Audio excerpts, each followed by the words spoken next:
Keys to the Kingdom of Knowing. Leo sat at his desk, staring at a mountain of blank paper.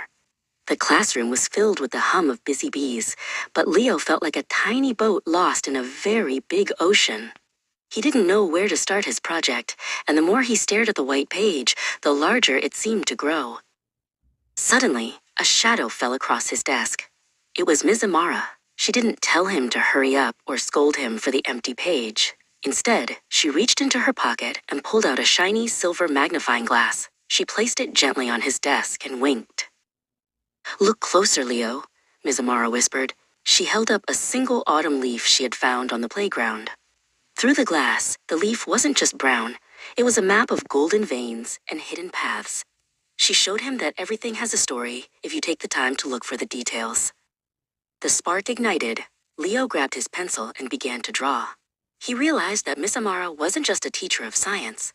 She was a guide who helped him see the magic in the mundane. His paper was no longer a mountain. It was an invitation. Later that day, Leo went to the library to find facts about the forest.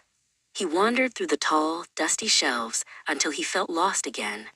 That was when Mr. Soren appeared, perched high atop a rolling ladder like a captain on a mast. Mr. Soren didn't just hand Leo a book. He opened it to a page about ancient explorers. He read the words with such energy that the library walls seemed to vanish, replaced by rustling trees and distant mountains. Mr. Soren showed Leo that books were portals, and teachers were the ones with the keys.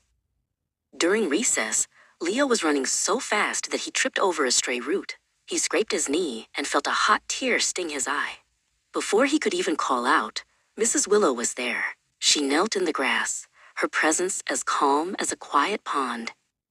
Mrs. Willow sat with him under the big oak tree until the sting went away. They didn't talk about math or history. She just listened as Leo talked about his dog and his fears of the big presentation tomorrow.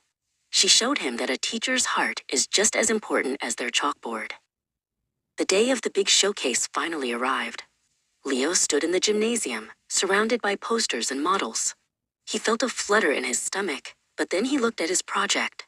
He saw the details Ms. Amara taught him, the stories Mr. Soren shared, and the courage Mrs. Willow encouraged. Ms. Amara walked by and gave him a thumbs up. "You saw the details," she said. Leo realized that his teachers were like the sun. They didn't do the growing for the plants, but they provided the light that made the growing possible.